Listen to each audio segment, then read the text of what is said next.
Hey, what's up guys, and welcome back to another Dirtbike magazine video. Today we have the 2026 Yamaha Yz250F. Now right out of the gate, the 2026 is identical to the 2025 model. So let's look back at 2025 to do a little refresher. Yamaha completely rethought the Yz250F chassis in 2024, giving it everything the 450 received in 2023. In 2025, the 250 was back with mild updates. And remember, the bike has a very easy to manage power delivery with what is widely considered the best suspension in the business. Yamaha was the first in the pool with smartphone connectivity, and it's free. The updates to the 2025 model, which carry over to the 2026, include revised front and rear suspension featuring an updated rear linkage, new shock and fork settings, a lighter spring rate for the rear shock, and delta-shaped piston shims in the fork. Yamaha said these changes were made to improve stability and traction and give the bike a more planted feel at the front end. A new handlebar switch box features a revamped rib design to help the rider avoid pressing the wrong button while wearing gloves. The mapping and engine kill buttons are also now recessed to reduce the chance of inadvertently bumping them. Additionally, the throttle tube now has a greater spacing between the grip and housing assembly to eliminate what has become known as Yama thumb, aka blisters. The foot peg bracket design was lighter and modified to give your ankles a better grip on the bike. And in the engine department, the mapping was updated and revised. So those were the minor updates the 2025 bike got and what carried over into the 2026.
Most riders assume that the stock Yz250F is the horsepower king because of the way the factory race bikes perform in pro motocross. The Stalker, however, gives away a little peak power to the Austrian bikes and maybe to the Kawasaki and Triumph as well. The Yz250F has often been capable of outrunning more powerful motorcycles because of its exceptional performance in partial throttle situations. The Yamaha responds without the need for a big handful of throttle. With the new frame it got in 2024, the YZ has lost some of its famous capability to hold its line through the worst conditions. It can wander slightly under braking for medium speed turns. The new geometry gives the YZ more agility than it ever had before. It also feels lighter and narrower than ever. When the track gets really rough, that's where the Yamaha shines brightest. For a fast rider on a rough track, there's nothing better than the front suspension of the Yz250F. In the rear, even though the bike is clearly set up for more advanced riders, the YZ's level attitude works extremely well for all riders across a wide spectrum of skills.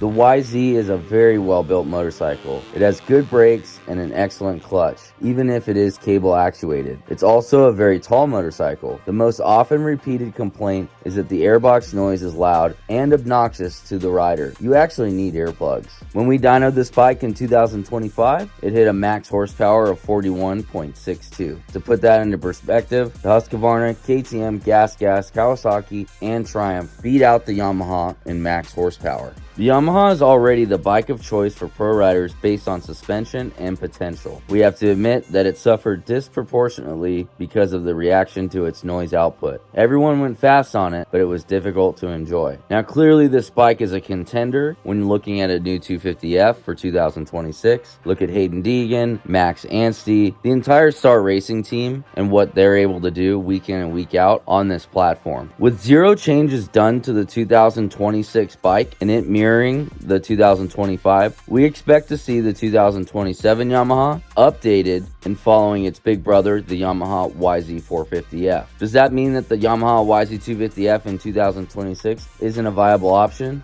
No. This is a tried and true platform that fits a wide range of riders, has great power, great suspension, and is well liked among our test riders. Thanks for checking out this test video on the 2026 Yamaha Yz250F. We know it was a little short and brief, but with zero changes, it was pretty easy to get to the point. Before you head out, hit that subscribe button, and as always, head over to dirtbikemagazine.com for the latest news, reviews, and bike tests in the moto and off-road industry, and we'll see you down the trail.